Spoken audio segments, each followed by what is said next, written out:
akan ngebahas indeks Pak ya secara overall. Mungkin Mhm. kita nggak bahasnya mungkin nggak secara long term banget. Mungkin sesuai dengan topiknya dulu. Di late night briefing ini kita ngomong untuk minggu ini kira-kira seperti apa Pak. Jadi mungkin time frame-nya belum yang untuk investor banget, tapi untuk minggu ini. Nah, kebetulan kan minggu kemarin tuh juga sudah diumumkan oleh BPS bahwa Juni itu target inflasi sudah di atas BI ya Pak ya, udah 4% dan market langsung ngedrop. Nah, itu kira-kira efeknya untuk minggu ini seperti apa Pak Ita? Hmm, agak susah ya kalau saya ngomong mingguan terus terang aja ya, karena saya Nah, itu dia Pak. saya terus terang nggak terlalu memperhatikan kalau mingguan seperti itu. Jadi Hmm, gini ya, kalau saran saya ya, jadi memang sekarang nggak cuma di Indonesia, tapi di dunia juga itu kan hmm, memang lagi isu inflasi ya, karena hmm, ini bedanya sama eh, yang sebelumnya inflasinya. Kalau biasanya kita, kalau Indonesia inflasi biasa itu ada karena demand push. Jadi, demand pull. Demand pull hmm, inflation. Jadi dari demand karena konsumsinya tinggi sehingga harga naik gitu ya. Dan itu hmm, kadang-kadang seasonal, mungkin waktu kita lihat waktu Lebaran atau Natal hmm, Tahun Baru, ya seperti itu. Tapi hmm, kali ini memang agak berbeda karena memang kalau kita lihat sekarang itu udah cost push. Jadi karena salah satunya ya itu yang ada perang Rusia Ukraina sehingga supply demand-nya terganggu dan terutama untuk supply karena kedua negara itu kan salah satu eksportir komoditas hmm. dan pangan yang besar di dunia. Dan Betul, kemudian betul. ditambah dengan memang kalau kita lihat event sebelumnya itu Hmm, supply-nya kan kita kan agak terganggu untuk masalah shipping ya, yang tarif shipping betul. yang tinggi sekali. Dan itu memang terjadi sebelum perang ini. Jadi memang double-double. Jadi saat pandemi yang kita kira udah mulai mereda gitu ya di Hmm, dunia, ternyata ada satu lagi, jadi ditambah lagi.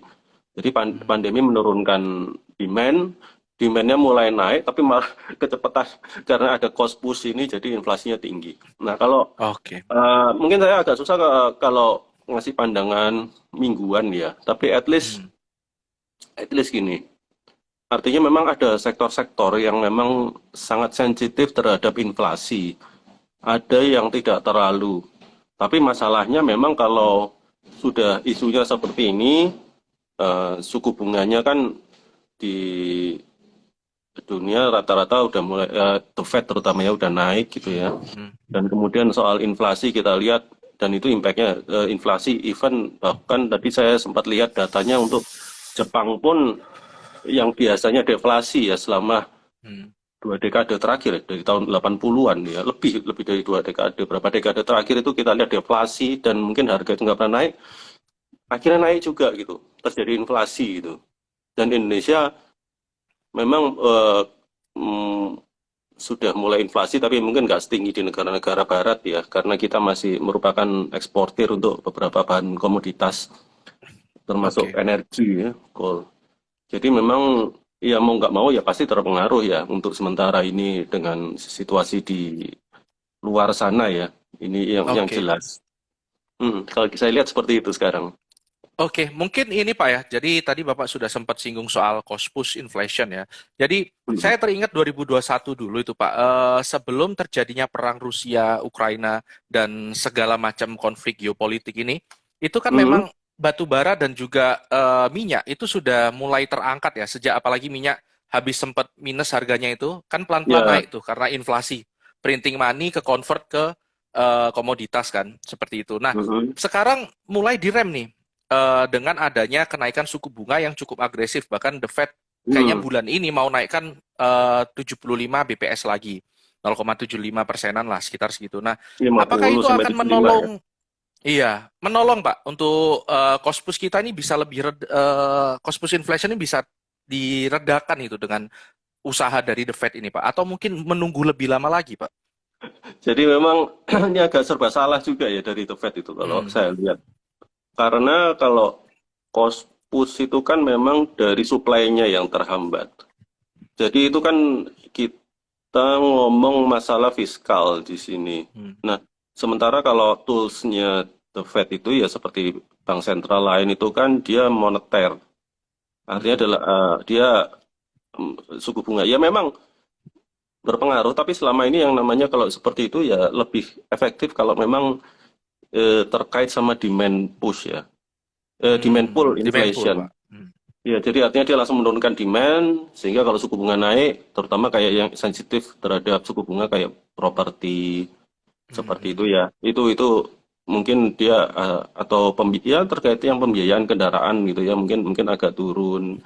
Tapi Hmm. eh, kalau yang cost push ini saya terus terang belum ada datanya ya. Apakah itu kebijakannya efektif? Jadi memang serba salah sekarang. Betul, Ya, betul. tapi terus terang saya nggak terlalu lihat itu, cuman saya buat belajar aja ya. Artinya sebenarnya terutama untuk short term di market itu impact-nya secara sentimen seperti apa ya, ya jelas ya pasti terpengaruh, takut, kaget, Hmm. investor investor pada kaget. Jadi yang lebih saya tekankan buat teman-teman di sini itu adalah kita lihat mindsetnya. Artinya kalau seperti itu memang nggak semuanya terpengaruh loh kinerjanya gitu ya. Ya pasti terpengaruh, tapi mungkin ada yang nggak terlalu terpengaruh, Pak, tapi harganya sudah turun banyak, ikut-ikutan gitu ya seperti itu. Hmm. Nah itu sebenarnya bisa jadi peluang buat kita gitu loh kalau mau masuk.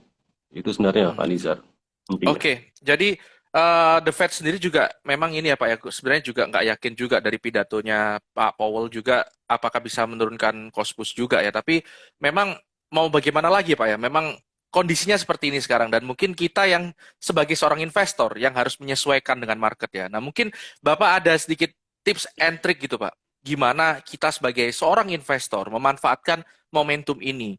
Ya kalaupun kita memang harga sudah di bawah, kita harus masuk. Gimana cara masuknya dan juga di mana? Mungkin itu pertanyaan sejuta umat itu, Pak, yang sangat sering banget ditanyakan itu, Pak. Iya iya. Ya kondisi namanya investor gitu ya di market tuh pasti ada kondisi enak, ada nggak enaknya dan mungkin sekarang lagi nggak enak. Ya tergantung sudut pandangnya. Kalau punya cash banyak sekarang mungkin enak gitu. Hmm. Jadi eh, ya saran saya memang kalau memang pertama kalau punya cash banyak ya itu gift lah buat kalian yang masih punya cash banyak sekarang. Yang kedua, kalau memang mau rebalancing portfolio dari saham yang kira-kira kurang kondusif, kondisi sekarang ya silakan gitu ya. Karena memang itu kan hak masing-masing. Cuman gini, kalau saya saran sih coba dibuat skenario-nya, artinya worst case scenario kalau dia benar-benar terkena dampak inflasi ke misalkan dia revenue-nya gitu ya. Karena itu nanti gimana dia karena bahan bakunya naik semua, itu kira-kira impact ke laba bersihnya seperti apa gitu ya, ke cost ya cost pasti terus Hmm. karena ini kan yang cost push kan, jadi artinya memang yang kena nanti di COGS-nya, yang di HPP-nya harga pokoknya, terutama kalau dia apalagi kalau impor gitu ya kok barangnya itu nanti profilnya gimana.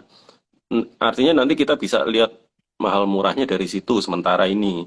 Walaupun dalam jangka yang lebih panjang sebenarnya nanti akan balik lagi ya normal lagi. Cuman kan eh, kita lebih Betul. baik konservatif gitu. Artinya memang dengan kondisi yang nggak enak pun tuh mana sih yang masih murah sebenarnya. Nah itu memang harus bisa kita harus telusuri, harus tahu dulu dia model bisnisnya seperti apa. Dia itu komponen dari revenue-nya apa aja, dari ekspor kah, apa impor kah, kemudian cost-nya, strukturnya seperti apa gitu ya. Dia itu kita harus tahu. Terus dia kemungkinan bisa antisipasi nggak sih ya? Katakanlah, misalkan kayak dia harus, misalkan ya kayak mie instan gitu ya. Katakanlah dia pakai eh, impor gandum, katakanlah harga gandum. Sementara India kita dengar nyetop. Ya itu kan dengar-dengar nggak tahu ya kenyataan sebenarnya Hmm. kita. Apakah dia Hmm. sudah berhasil mengalihkan impornya ke dari negara lain juga ya itu yang harus kita telusuri, itu tugasnya investor di situ. Jadi memang kalau memang itu bisa diantisipasi dengan baik ya ya kan kadang itu kan ada peluang, tapi itu tergantung anu ya analisis masing-masing ya, saya nggak bisa Betul. ngasih rekomendasi atau gimana gitu ya, kira-kira Hmm. seperti itu. Jadi memang harus Oke. agak detail sekarang Ya, jadi gitu. mungkin saya bisa simpulkan Pak ya sedikit ya. Jadi kita harus membreakdown model bisnisnya seperti apa, dianalisa yang mungkin terdampak negatif Hmm. COGS-nya di mana gitu kan, dan juga ke Hmm. efeknya ke laba bersih yang mungkin akan didapatkan oleh perusahaan tadi di masa depan gitu Iya, Pak. Nah, iya. eh, ini juga mungkin pertanyaan saya Pak ya. Mungkin saya tidak kita harus ngomong detail tentang emiten mungkin Pak ya, tapi mungkin sedikit glimpse Pak. Jadi kalau kita ngomong beberapa jenis model bisnis, mungkin beberapa itu COGS-nya jelas banget sudah akan kena dampak ya, mulai dari mie instan, terus juga mungkin obat-obatan yang impornya kebanyakan dari luar, sedangkan dolar juga tinggi.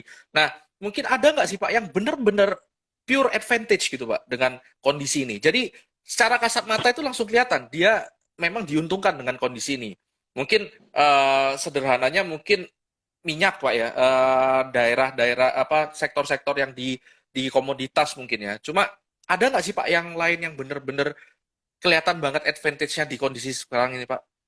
Sebagai contoh Pak, mungkin banking ya. Banking itu kan katanya kalau misalnya suku bunga tinggi, dia juga harusnya pendapatannya juga, kalau kita berdasarkan Iya. model bisnis ya Pak ya, pendapatannya juga Mm-mm.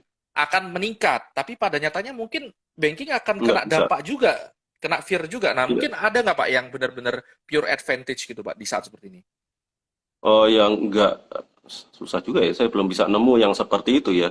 Eh, Hmm, karena memang di sini karena kalau udah harga energi terutama naik gitu ya, itu hmm, pasti salah satu komponen bahan baku yang ada di setiap bisnis. Kecuali service, mungkin service nggak terlalu ya, service gitu ya.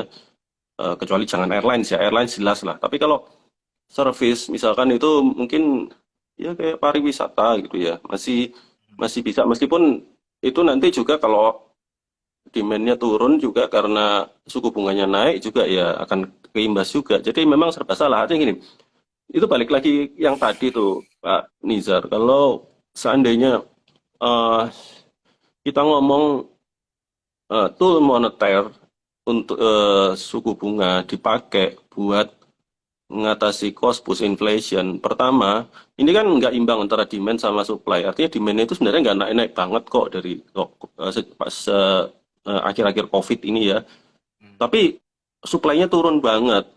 Nah ini artinya itu kan dengan secara nggak langsung itu artinya kalau menurunkan suku bunga kan, ya supply-nya turun, demand-nya juga turun lagi. Artinya demand yang belum betul. terlalu tinggi pun diturunkan kan. Artinya kan gitu ya supaya imbang lagi. Artinya impact-nya itu juga ya kerasa di bidang-bidang lain. Even yang saya bilang kayak pariwisata pun tadi ya demand-nya ya akhirnya turun lagi juga gitu loh. Betul, Ya betul, yang betul. jelas paling untung ya sudah yang kelihatan mata ya di komoditas untuk saat ini selama itu tinggi. Tapi eh saya nggak tahu ini nanti kan memang itu berapa kali saya baca gitu ya. Memang mereka sangat bertujuan untuk menurunkan harga komoditas dengan berharap berharap harapannya ya Hmm. dengan kenaikan eh, suku bunga ini ya, The Fed. Nanti kita lihat ya, harga komoditas memang agak-agak agak mulai melandai ya, tapi apa itu gara-gara sentimen aja atau memang benar-benar cara makro itu memang dia itu memang bisa diturunkan oleh itu loh. Kadang-kadang kan cuma gara-gara sentimen aja ya di Ya, market. betul Pak. Ketakutan Ya. akhirnya ya sell, akhirnya harga komonya turun kayak gitu. Nah, itu yang belum Ya. bisa kita lihat. Meskipun Oke. harganya masih relatif tinggi ya, meskipun turun pun masih tinggi ya, masih lebih tinggi daripada kuartal Hmm. sebelumnya gitu. Jadi mungkin untungnya masih gede gitu loh. Ya itu yang paling Oke. diuntungkan ya Komo sekarang. Kalau yang lain agak susah memang. Oke. Jadi ini mungkin untuk informasi aja Pak ya. Jadi untuk teman-teman semua mungkin harga minyak sekarang ini sudah mulai melandai ya. Sekarang ada di seratusan. Hmm. Jadi itu udah mulai tapi seperti yang dikatakan Pak Hita tadi, jadi ini belum tentu karena efek suku bunganya yang dinaikkan. Bisa saja cuma sentimennya alias fear and greed-nya Mm-mm. aja yang bermain di situ yang bikin Mm-mm. sentimennya turun. Nah, cuma Pak, kalau kita tadi saya sempat nanya mungkin ada sektor yang bisa main lah ya, bisa main di saat seperti ini apa? Mungkin lebih yang paling clear jelas di komoditas ya. Nah, pertanyaannya sekarang gini, Pak. Kita mungkin sebagai seorang investor biasanya kontrarian, Pak ya. Nah, sedangkan harga batu bara atau harga minyak saham-sahamnya terutama itu sudah pada di atas. Ya. Nah, ini mungkin Mm-mm. pertanyaan sejuta umat juga ini, Pak. Apa masih bisa masuk, Pak? Nah, itu Eh, sering banget ditanya sekarang. saya sendiri enggak sih. Artinya kalau memang udah pegang lama ya silakan. Tapi kalau saya kira sekarang posisinya agak nggak enak kalau masuk sekarang itu memang. Oke, Karena oke, oke. ya ya gimana ya bisa aja naik lagi tapi mungkin ya risk rewardnya Risky agak Pak ya. kurang sebanding ya. Kalau kalau kita lihat kalau kalau jadi investor itu, ya, itu tadi bilang Pak Nisar contrarian itu justru artinya kita coba lihat gini posisinya. Katakanlah kita lihat ini kondisi itu sebenarnya ini normal nggak sih? Nggak normal mestinya kan. Harga komoditas setinggi itu normal nggak sih? Nggak sih. Ya nggak normal juga. Itu dengan kayak gini itu kan jadi ekonomi biaya tinggi banget gitu loh. Artinya. Hmm. Jadi inflasinya akan naik. Nah, itu sampai seberapa kuat sih gitu sebenarnya orang bayar gitu. Ini negara-negara yang importir itu bayar itunya ya. Karena secara alamiah juga kan manusia itu kan berusaha beradaptasi ya, berusaha survive. Kalau kayak gini tuh saya apal begitu harga komoditas naik itu nanti yang namanya energi alternatif itu nanti akan banyak dikembangkan. Kan kita lihat sekarang lagi ngetren tuh solar cell segala macam renewable energy, electric car. Eh, ya itu untuk menyeimbangkan. Tapi yang saya bayangkan ya someday, bukan someday ya, mungkin beberapa waktu saya nggak tahu berapa lama saya nggak terlalu suka ngeramal kayak gitu. Tapi at least dia akan kembali akan lebih seimbang, lebih rendah harga komoditasnya. Itu yang perlu kita lihat. Sekarang yang terpukul banyak, tapi nanti akan normal, akan lumayan membaik ketika kondisi normal itu tercapai yang mana. Hmm. Cari aja gapnya yang paling tinggi. Itu kalau saya lihat. Jadi kita ngelihatnya one step ahead gitu. Nah, ya boleh aja kalau Oke. masih punya komoditas, tapi kita udah mulai nyiapkan mungkin dari consumer goods. Katakanlah, oh nanti consumer goods itu nanti kalau katakanlah gini dia mestinya kalau kondisi udah agak normal dia Hmm. nanti kinerjanya mulai membaik. Sekarang itu mungkin kelihatan mahal, tapi kalau dia ini prinsip kalau kita ngomong saham turnaround atau yang potensi untuk growth ya. Sekarang Hmm. kelihatannya kan orang lihat pernya tinggi. Tapi masalahnya pernya tinggi karena memang kinerjanya jelek. IPS-nya turun sehingga PR-nya kelihatan tinggi. Tapi kalau seandainya dalam kondisi normal IPS-nya segitu ya, katakanlah PR-nya jadi berapa? Mungkin nggak semahal itu. Nah itu yang kita harus jeli lihat peluang di situ sebenarnya. Yang Oke, oke. bukan tim tanpa beresiko itu memang kita harus detail lihatnya. Nggak bisa segampang itu memang. Tapi itu memang mainnya seperti itu kita seharusnya.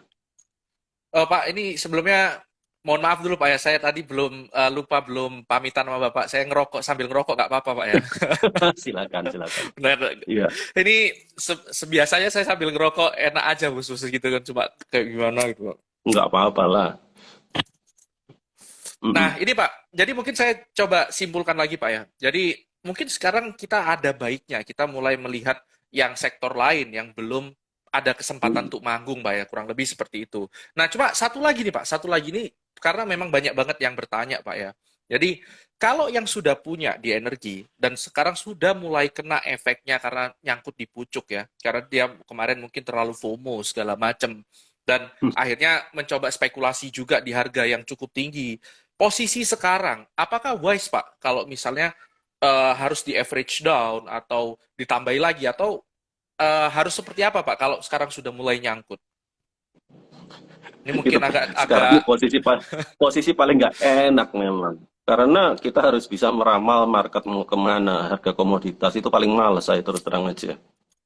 Artinya gini, kalau zaman dulu sebelum naik banyak, itu memang ya istilahnya kan gini, kalau begitu ya saya nggak suka anu sih, oh kok zaman dulu mah gampang ya. Tapi cuman kan prinsipnya sama sebenarnya.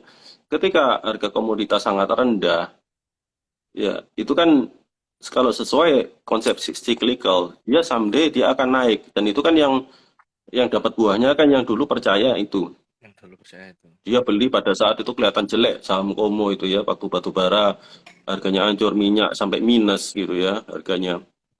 Itu yang mereka yang dapat buahnya sekarang. Nah, masalahnya begitu sekarang harganya udah naik tinggi, terus kemudian melandai karena itu tadi macam-macam, itu kan serba nggak enak. Kalau kita pegang, kalau ternyata suku bunganya efektif ya turun. Kalau naik, naik seberapa banyak, bisa naik, tapi mungkin naiknya seberapa banyak, kita kan nggak tahu juga gitu loh. Itu serba nggak enak Betul. posisi sekarang itu memang, terus terang aja ya. Kalau kalau saya pribadi sih, eh, saya nggak bilang saya punya ya, saya terus terang udah apa portofolio saya mostly memang bukan di Komo yang jelas. Hmm, Jadi memang lebih distributed. hmm. Kalau buat saya pegang Komo itu memang agak susah ya. Karena saya nggak suka nebak-nebak sih terus terang aja, Pak Nizar. Ya, oke Pak. Ini nebak-nebaknya, faktor nebak-nebaknya terlalu banyak ini kalau sekarang gitu ya. Apalagi kalau average down, ya coba pikirkan baik-baik alasannya yang kuat itu apa gitu loh. Kalau untuk average down ataupun untuk hold atau even mau jual gitu, alasan yang kuat apa gitu loh. Saya enggak punya cukup kemampuan untuk bisa meramalkan itu terus terang aja. Ya itu yang saya nggak mau langgar. Kalau saya nggak ngerti, saya ngomong nggak ngerti itu aja. Oke Pak, oke Pak.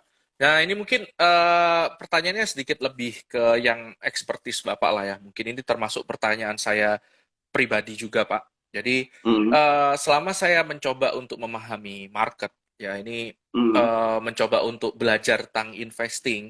Nah ini saya menemukan beberapa hal yang cukup unik yang mungkin sampai sekarang belum terjawab Pak. Terutama di hmm, bagian investing ini kalau saya sempat coba pelajari cukup cukup ini Pak ya, cukup banyak lah kira-kira sampai ke DCF, sampai ke hmm, FCF, sampai ke materi-materi CFA dan juga ternyata yang saya hmm, rasakan itu Pak, investasi itu mungkin kayaknya kalau di IHSG kayaknya hal-hal tersebut itu justru malah nggak aplikatif. Malah hmm, eh, yang terlalu rumit itu tadi malah justru nggak aplikatif gitu. Dan saya sempat ngobrol juga sama teman saya yang kebetulan dia juga udah CFA 3. Jadi dia hmm, berpendapat yang sama Pak dengan saya. Kayak justru nggak aplikatif sehingga saya di posisi sekarang ini saya mempunyai kesimpulan ternyata yang paling pas untuk investasi di IHSG di Indonesia mungkin ya itu bagaimana caranya kita membuat proyeksi tentang IPS ke depannya dan membuat eh, semacam kayak benchmarking PI-nya itu normalnya di berapa. Mungkin bisa benchmark dengan perusahaan lain atau perusahaan di luar atau bisa di historical PI-nya juga. Yang pasti intinya saya cukup membuat PI-nya normalnya berapa dan IPS proyeksinya di tahun yang saya inginkan. Lalu ketemulah targetnya. Nah, pertanyaan saya coba sederhanakan lagi, Pak. Apakah memang investasi itu sebenarnya nggak harus rumit-rumit gitu, Pak? Apakah memang yang ya, paling ya. efektif itu justru malah kita cukup mengandalkan PI aja cukup, proyeksinya IPS-nya berapa, PI-nya normalnya berapa, selesai gitu, Pak. Ini termasuk pertanyaan pribadi saya, Pak. Gimana tuh, Pak? Ya. Jadi eh, ini ada beberapa hal yang mungkin perlu secara pola pikir ya Hmm. tentang itu ya. Yang pertama saya memilih perusahaan yang kelihatan murah tanpa harus ngitung ribet-ribet. Oh, oke. Artinya ya orang bilang hampir no brainer lah ini lu nggak usah ngitung sampai capek-capek pun udah tahu kalau ini murah. Gimana cara tahunya? Nah itu yang memang susah. Artinya memang bisa aja pernya 3 tapi dia mahal sebenarnya. Bukan mahal ya, artinya memang ya seharusnya segitulah. Ada yang PR-nya 3 dan itu memang benar-benar murah. Dan itu memang nggak gampang kita menemukan seperti itu. Itu terkait itu ya. Saya akan, mungkin kalau untuk yang case-case seperti itu, saya mungkin nggak akan eh, eh, lebih lebar untuk ngitung yang ruwet-ruwet ngapain gitu. Udah kelihatan mata murah gitu ya. Oh, Terus oke. hal yang kedua yang kalau untuk yang masalah kita proyeksikan IPS-nya berapa, PR-nya berapa. Nah, sebenarnya problemnya itu akarnya harus kita lihat sebelum itu. Kok bisa kita proyeksi IPS gitu? Itu yang lebih Asumsinya, penting Pak loh. ya. Ya, artinya gini.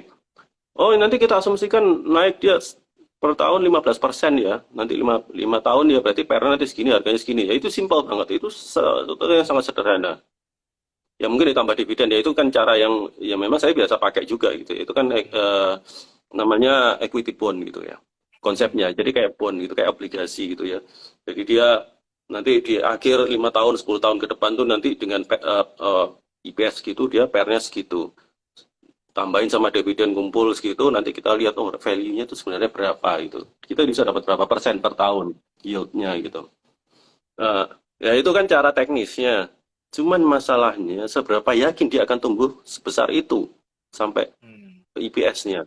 Artinya kan kita harus tarik ke belakang lagi kan drivernya apa aja. Memang kalau IPS jelas kita lihat drivernya ya revenue-nya tumbuhnya gimana, cost-nya dia bisa ngelolanya gimana. Kalau katakanlah cost dia bisa handle, terus kemudian dia nggak terlalu terpengaruh sama inflasi segala macam, oke lah kita bisa kasih segitu. Revenue drivernya apa aja? Yakin nggak selama 5 tahun ke depan itu nanti dia tidak akan tuh katakanlah kalau dia punya competitive advantage dia bisa punya driver revenue macam-macam gitu ya. Itu terganggu apa enggak? Sebenarnya itu pertanyaan yang jauh lebih penting untuk dijawab. Sebelum kita itu gampang, semua juga bisa bilang gampang. Oke, IPS 15% per segini ya itu. Oke, itu simpel banget. DCF pun kalau kita ngomong ya DCF kan kita ngomong free cash flow-nya tahun 1, 2, 3, 4, 5 nanti mungkin agak melambat loh. Itu kok bisa asumsi seperti itu kan sebenarnya lebih penting kita sampai sebelum ke arah situ itu reasoning-nya apa gitu loh. Itu yang susah, Mas Nizar. Oke.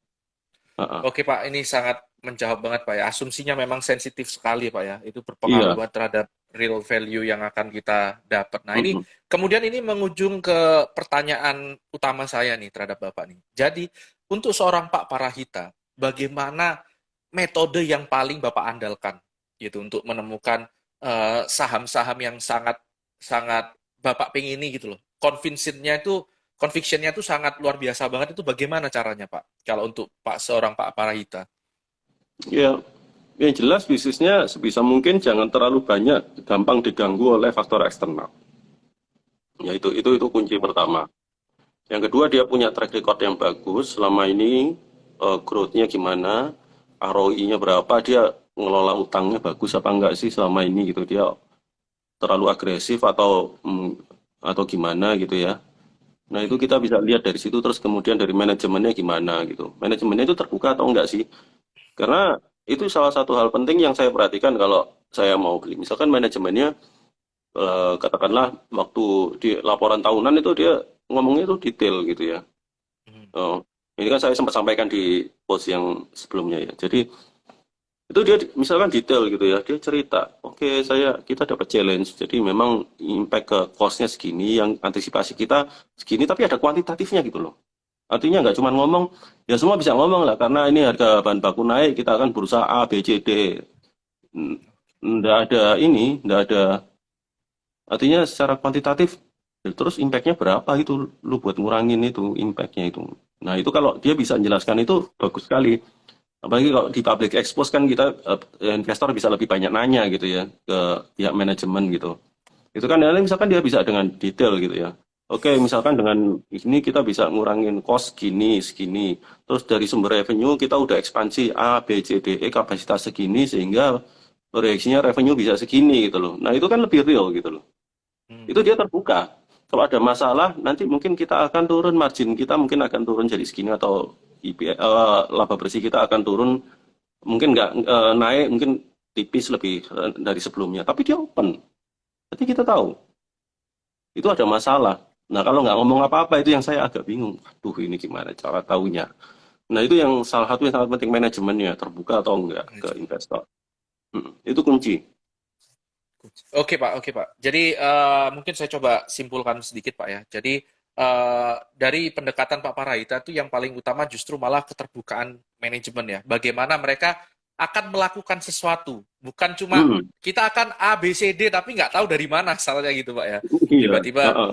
seringnya kan memang seperti itu ya. Nah tapi ada satu hal yang cukup menarik Pak ya. Ini mungkin saya terus terang aja Pak. Kalau saya sangat setuju banget dengan apa yang Pak Parahita sampaikan ya. Tapi mostly mungkin teman-teman semua yang nonton di sini dan juga kebanyakan populasi investor di Indonesia itu sekarang juga sudah terpapar yang namanya eh, mungkin saya bilang growth investing tapi nggak benar-benar growth investing Pak ya. Jadi mereka terpapar dengan investasi-investasi yang modelnya kayak di saham tech gitu Pak. Jadi Hmm, nggak perlu murah, yang penting eh, prospeknya bagus, kira-kira seperti itu. Nah, hmm, itu sekarang menjangkiti banyak banyak investor di Indonesia, Pak, terutama yang muda-muda, karena kebanyakan hmm, juga sekarang yang lebih muda lagi dari saya mungkin bahkan, Pak. Jadi mereka mindsetnya seperti itu sekarang. Jadi hmm, bisa dibilang mungkin saya, Pak Marhaita mungkin bagian konservatif ya. Tapi yang Mm-mm. orang-orang yang mungkin baru masuk itu sekarang nggak sempat mempelajari hal-hal konservatif yang justru jadi kunci dan dasar seperti ini. Mereka Mm-mm. langsung ke yang bagian, oh ini teknologi samtek growth-nya kenceng gini gini gini gini. Nah, itu apa tanggapan Bapak? Dan mungkin nasihat Bapak lah, jangan Bapak untuk sebagian besar populasi investor kita yang mungkin masih punya mindset seperti itu. Ya orang itu kadang-kadang, iya saya juga pernah ngalami ya, artinya memang dia akan pola pikirnya akan terbentuk pertama sesuai dengan kondisi yang dihadapi waktu masuk. Artinya misalkan dia katakanlah masuk saat pandemi ya, misalkan kan kita Maret 2020 terpukul, terus kemudian dia naik tinggi. Dia masuk katakanlah bulan April tahun 2020. Ya nanti ya pikirannya, wah enak banget ya saham kayak gini ya, bisa terbang semua. Iya. Itu yang akan nah, nah itu nanti masalahnya itu nanti akan facing reality. Dia akan menghadapi kenyataan gitu loh, bahwa nggak selalu seperti itu kondisinya di market. Ya kalau saya mau, ya Pak Nizar mungkin mau mau ngomong sampai berbusa-busa pun ya nggak akan didengerin. Lalu ngomong doang paling cuma dapat return berapa aja, kayak Hmm. ngapain gitu loh ngomongin, kita udah dapat sampai multi bagger, ten bagger segala macem lah ya. Ya memang Ya. ya susah lah. Memang kalau kita ngomong seperti itu, ya ya saya sih kalau memang berusaha ya memang cari saham, apa, cari analisis saham itu kayak gini gini gini. Kondisinya itu kan nggak selalu bagus, nggak selalu jelek juga. Nah itu ya, yo nggak tahu juga kalau memang itu untung terus mereka seperti itu, ya itu rezekinya juga lah, kita nggak bisa jadi kayak orang apa sirik lah istilahnya. Wah enak banget loh, gua capek-capek ini cuma dapat segini gitu ya. Ya itu memang rezeki orang, terserah lah kalau memang mau ngambil cara seperti itu ya. Ya Hmm. ya nanti mungkin saya nggak tahu kalau kondisinya berbalik arah ya nanti gimana gitu ya. Moga-moga nggak sampai kebanting banget lah itu. Itu ya nanti itu jadi pelajaran juga buat kita semua gitu nanti. Karena saya pernah Ya. ngalamin juga dulu seperti itu. Ya. Oke. Nah, mungkin gini Pak, sebelum sebelum saya ngomong beda topik Pak, ya, saya ingin lanjutkan dikit soal ini Pak. Jadi kebanyakan mereka kan dalihnya kan ini growth investing gitu Pak ya. Nah, tadi Hmm. Bapak sebenarnya sudah sempat menyinggung ya, kita kalau mereka punya pilihan seperti itu ya silakan gitu Pak ya. Tapi ada nggak sih Pak yang beneran beneran growth investing gitu caranya Pak sebenarnya? Bagaimana kita Oh, investasi tapi sudut pandangnya mungkin nggak yang apa yang sudah dia dapatkan tapi kecepatan dia dia ya, ya. menghasilkan sesuatu gitu mungkin ada nggak Pak tips and triknya kalau memang mereka mau mengambil jalan itu kira-kira gitu Pak. Artinya gini, mungkin kalau mungkin agak-agak meluruskan sedikit ya, growth investing itu mungkin enggak, bukan yang saya tahu ya, bukan seperti itu ya. Itu lebih ke Oke. momentum. Oke. Artinya dia ada momentum, artinya ada jelek, ada perubahan satu fenomena, tech lagi naik daun, prospeknya bagus, momentum dorong sahamnya ke atas. Itu momentum. Kalau growth sendiri sebenarnya itu lebih ke apa ya? Kalau kita ngomong yang biasa selama ini kayak Philip Fisher, T. Rowe Price, yang memang mereka dikenal sebagai growth investor, ya. Mereka bukan value investor, mereka growth, benar-benar growth. Itu mereka benar-benar cek itu. Ini kalau memang dia prospektif, seprospektif apa? Ya, artinya memang kalau memang dia punya kaki yang kuat nggak sih buat naik tinggi gitu. Dia nanam di lahan yang subur, maksudnya nanam di lahan subur itu bisnisnya itu memang bakal ngasilin duit ke depannya. Itu clear gitu loh. Itu namanya growth stock beneran, growing business. Jadi dia itu mungkin akan naik rata-rata PI-nya ya nanti di 20, mungkin 15, 20, 25 segitu. Dia nggak akan turun-turun banget, tapi dia akan naik terus harga sahamnya. Labanya naik terus. Itu yang namanya growth stock. Growth investing itu seperti itu, Pak Nizar. Nah, kalau Oke. cuman terus harganya udah naik duluan, bisnisnya masih ketinggalan gitu ya katakanlah. Itu lebih ke momentum sebenarnya. Belum Oke. proven apakah dia bisa menguntungkan. Itu lebih ke momentum. Nah, kalau Nah, cara ini seperti itu, nah itu resikonya memang lumayan tinggi. Artinya dia dengan per setinggi itu kalau bisnisnya iya kalau bisa sesuai dengan harapan. Kalau enggak, itu risk ya rewardnya ya. itu yang memang agak gitu. Ya ini mungkin informasi yang sangat bermanfaat sekali Pak ya. Karena di luar sana itu kebanyakan orang saya melihat Pak ya, mereka berspekulasi dengan kedok growth investing. Jadi ini mungkin penjelasan Bapak ini sangat membuka wawasan ya. Harusnya nggak ada lagi yang nggak bisa membedakan lah mana sebenarnya yang Hmm. benar-benar real spekulasi gitu dan juga Hmm. juga growth investing. Nah mungkin ini pertanyaannya mungkin akan saya geser ke topik yang lain, Pak ya. Jadi biasanya kami di late night briefing ini ngomongin sedikit insight tentang saham-saham yang lagi rame, Pak. Tapi ini mungkin nggak Hmm. kalau misalnya Bapak tidak membahas emiten sedetail itu ya nggak masalah, Pak. Cuma biasanya Hmm. kita ngomongin yang rame ini sekarang, contohnya seperti saya buka Stockbit ini, Pak ya, yang paling atas itu yang cukup umum itu antara Goto dan juga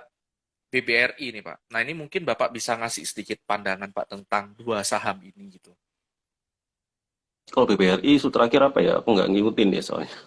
Tapi yang jelas Enggak, dia ya labanya lagi gede lah dia kalau BBRI lagi gede iya. banget memang. Kalau GoTo ya agak susah itu ya. Itu iya, iya memang memenuhi syarat. Artinya dia itu secara bisnis dia itu sudah bisa merubah tatanan ekonomi memang. Yang dulunya opang dia jadikan ojol. Kemudian orang yang belanja offline jadi online. Karena apalagi ada pandemi, mereka bisa merubah itu semua. Mereka memberi manfaat buat masyarakat. Tapi buat bisnisnya sendiri itu benar dia menguntungkan nggak itu pertanyaan kedua. Ya, ya memang kalau kita ngomong kalau bisnis seperti itu kan artinya kan yang kita bisa pegang itu dia secara cash flow itu bisa narik bagus nggak sih artinya gitu. Kalau katakanlah, gue nggak mau ngomongin EPS kuno. Secara cash flow dia dapat nggak? Atau dia harus dapat suntikan dana terus sampai kapan? Nah, kalau misalkan kita investor GoTo yang inform, artinya memang dia yang di seat awal terutama yang dia tahu dari awalnya GoTo, blueprintnya dia mau kemana, ya. Oke, dia nanti sampai titik ini nanti sini sedikit. Tapi kita masih tetap butuh tambahan dana karena kita sampai ke titik ini, dek ada plannya. Katakanlah kalau misalkan ada seperti itu ya, saya nggak tahu ada apa nggak karena saya nggak ikut di situ. Ya itu mungkin mereka dengan masih yakin mereka masih pegang. Tapi kalau enggak, kalau investor biasa memang agak susah itu. Ini nanti ambil dana lagi. Nanti bisa buat gedein market share atau ngerebut market share kompetitornya.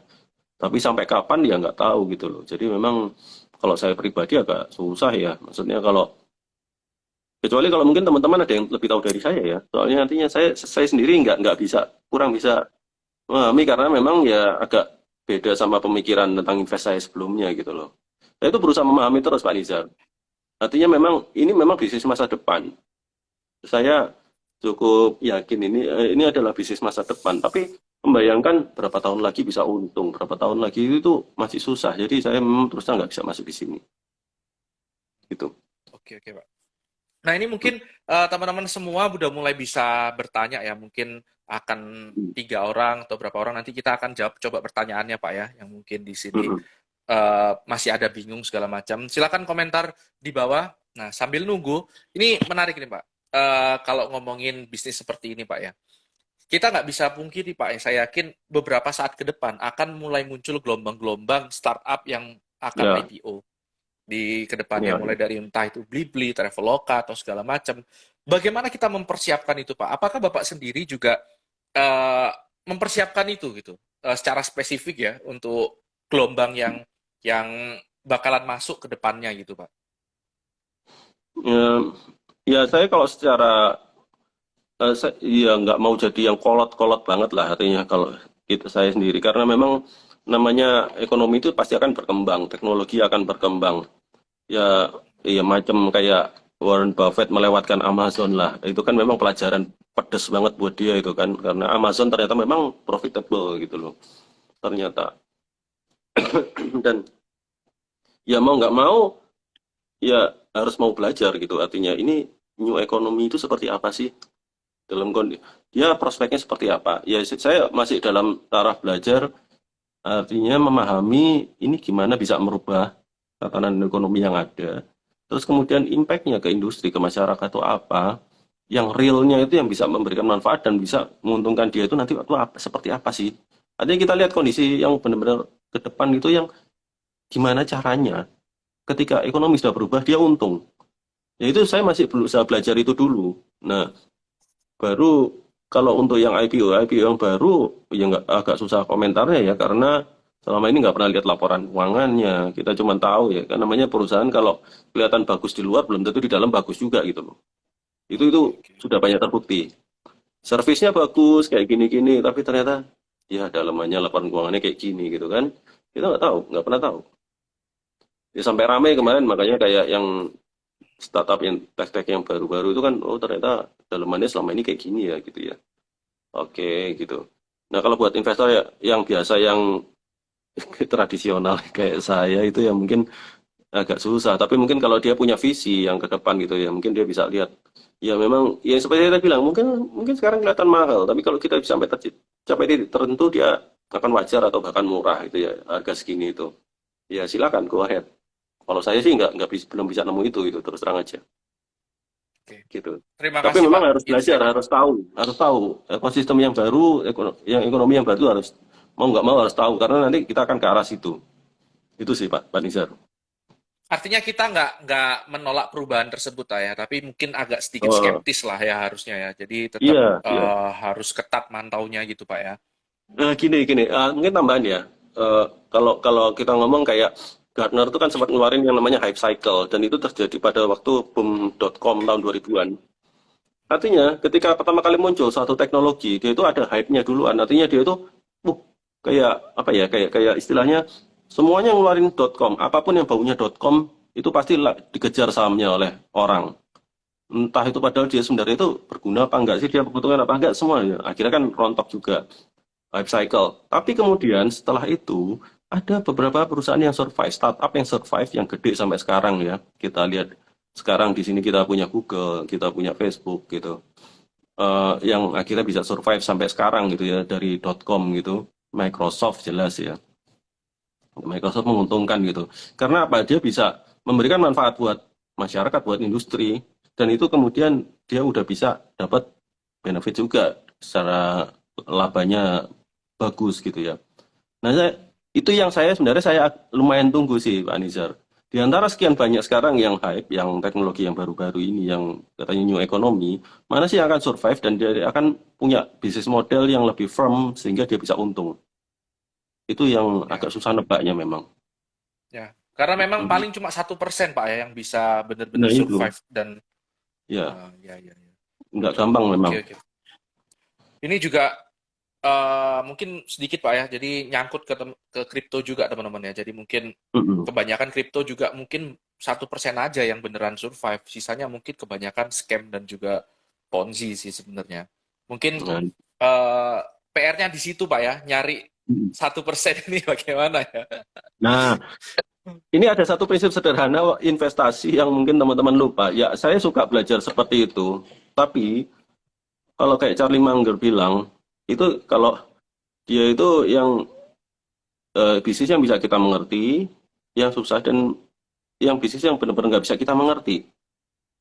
Artinya kalau memang saya bisa memahami dia akan mengubah ekonomi, tapi saya nggak ngerti benar itu jeroannya gimana, dia seperti apa, saya cenderung pas. Karena masih banyak perusahaan lain yang saya lebih mengerti dan ternyata menguntungkan gitu loh. Hmm, Ya mungkin nggak ya, sefantastis kalau yang kayak gitu-gitu ya, tapi artinya udah layak. Saya mungkin lebih memilih seperti itu gitu. Itu yang perlu diingat teman. Balik ke pemahaman awal investasi, tujuanmu investasi itu apa sih? Tujuanmu itu apa sih? Kamu mungkin dapat eh, kamu bisa dapat duit segini katakanlah. Saya pengen network saya, net worth ya, network worth saya 10 tahun lagi segini dari sekarang, katakanlah berapa kali lipat. Untuk berapa kali lipat itu butuh berapa persen sih per tahunnya. Nah, kalau pakai yang konvensional yang kayak gitu aja udah bisa, ngapain kita cari yang susah gitu loh. Itu yang harus dikembalikan lagi. Mm-mm. Jadi Itu sih. mungkin lebih tepat kalau misalnya kita bilang kita harus tetap stay di dalam circle of knowledge kita, Pak ya. Jadi Yes. Yes. jangan kalau nggak kita ngerti, kita coba-coba gitu, Pak ya. Iya, iya. Mm-mm. Kalau Mungkin ini teman-teman ngerti 15 nggak menit. masalah. Mm-mm. Ya, 15 menit terakhir ini Pak, mungkin kita akan coba jawab pertanyaan, Pak. Jadi Iya, iya. kita akan coba jawab pertanyaan ini yang pertama dari Bang Tova nih, Pak. Mm. Ini untuk screening saham, gimana caranya, Pak, kalau untuk jangka panjang, kalau Screening saham untuk jangka panjang investment? itu eh, dari kualitatif dulu yang jelas. Bisnisnya itu tadi saya bilang nggak gampang digoyang oleh faktor eksternal. Biasanya saham seperti itu adanya di industri yang boring. Industri Oke. ya boring kayak bahan baku lah, cuman manufaktur apa sih ini kayak sepi, even kadang nggak liquid gitu ya kadang-kadang. Nah itu mungkin kadang banyak yang kalau dia di industri yang dia kurang bagus saja, tapi dia bisa perform, itu kan ada something, dia punya sesuatu, sehingga bisa seperti itu. Itu yang pertama. Yang kedua ya jelas kalau untuk long term, ya kita screening pakai saham-saham yang gede. Cuman ya returnnya mungkin ya segitu-segitulah, tapi lebih konsisten gitu ya. Untuk setiap tahunnya kita dapat segitu, lebih ketakar meskipun nggak terlalu besar gitu. Ya kalau untuk yang jangka panjang, namanya ide buat investasi itu nggak bisa sering-sering muncul memang Pak Nizar. Betul. Mm-mm. Heeh. Ini Jadi mungkin terutama eh, kesempatannya lagi, udah bagus, murahnya lagi tuh nggak gampang kita nyarinya, nggak jarang muncul lah seperti itu sebenarnya terus terang aja. ya, paham, paham. Jadi lebih ke arahnya itu bagaimana kita mencari di perusahaan yang memang bisa di screening, Pak ya. Kalau mungkin perusahaannya nggak boring, banyak aneh-aneh itu justru malah nggak bisa di screening itu, Pak ya. Karena juga rasio-rasionya juga mungkin banyak yang beda gitu ya. Jadi Ya, EPS-nya rasio mungkin rasio minus. bisa sebenarnya. Artinya dari 700 nggak terlalu banyak yang kita lihat gitu ya, kita baca. Cuman ada satu, kita balik lagi ke satu hal yang sederhana itu ya, sebelum melakukan itu semua. Coba bayangin 10 tahun lagi, perusahaan ini tuh nanti bakal bertahan nggak sih? Bakal tetap untung nggak sih? Itu aja coba bayangin. Hmm, Dengan jualan kayak gini tuh di 10 tahun lagi, kalau memang dia untung, ya itu mungkin calon yang bagus gitu loh. Kita tinggal cek aja rasionya bagus apa enggak, atau apa enggak, kayak gitu-gitu. Tapi kalau kita nggak bisa bayangin gitu ya, 10 tahun lagi dia, katakanlah kalau kita ngomong perusahaan, kalau iya di dalam negeri aku nggak mau ngomong lah, tapi kalau misalkan di luar gitu ya, katakanlah kayak LinkedIn atau apa gitu ya, terus 10-15 tahun lagi masih ada nggak sih? Bisa nggak sih dia bertahan seperti itu? Probabilitasnya dibandingkan kalau kayak kita ngomong, ya kayak kalau yang klasik kayak Coca-Cola gitu ya. 10 hmm. kansnya lebih besar mana? Coca-Cola ada atau LinkedIn ada 10 atau 15 tahun lagi? Itu Oke, aja bisa jadi patokan. oke. Itu mungkin jawaban untuk pertanyaan dari Pak Uda tadi ya. Nah ini Hmm. dari Bang Marborn. Bagaimana tentang saham yang baru IPO, Pak? Jadi mungkin kita tadi udah Hmm. cukup banyak membahas, Pak ya, tapi mungkin Hmm. bisa kasih insight dikit terhadap Bang Born ini. Kalau saham IPO kita gimanain gitu, Pak? Siapa? Bang Bon? Marborn ini saya juga Omar. susah bacanya nih, Pak. Oh iya, ada teman saya namanya Bang Bon soalnya. Oke. Oh, Iya, gitu. iya. Nggak apa-apa, Pak. Bang Bon. Ya, terus terang kalau IPO saya nggak terlalu banyak main di situ sih. Karena eh, track record-nya masih belum panjang. Gitu aja sih. Agak Hmm. susah ngelihatnya. Ya, kadang memang ada yang memang nyari-nyari saham IPO karena IPO itu baru masuk, udah langsung Iya. naik biasanya kan, Pak. Ya Ini itu kalau dari kembali. Bang Susah. Ade ini, Bang. Pak, sekarang, Pak. Kalau Pak Hmm. Hita kira-kira ada rencana masuk ke sektor apa? Nah, ini mungkin agak spesifik ini, Pak. Jadi nanyanya, Pak. Iya, iya. Saya sekarang udah mulai ngelihat yang beyond komoditi. Saya sempat komoditas masuk dan terus terang saya udah nggak banyak di situ lagi. karena ya itu tadi serba nggak enak posisinya di situ gitu loh. Kecuali kalau kita memang punya harga yang beli yang bagus. Tapi kalau yang ke depan yang saya mulai lihat tuh ya consumer goods. Sebenarnya mau lihat otomotif, tapi begitu lihat otomotif suku bunganya naik. Aduh, pusing juga ini otomotif nih. Kreditnya agak susah gitu kan.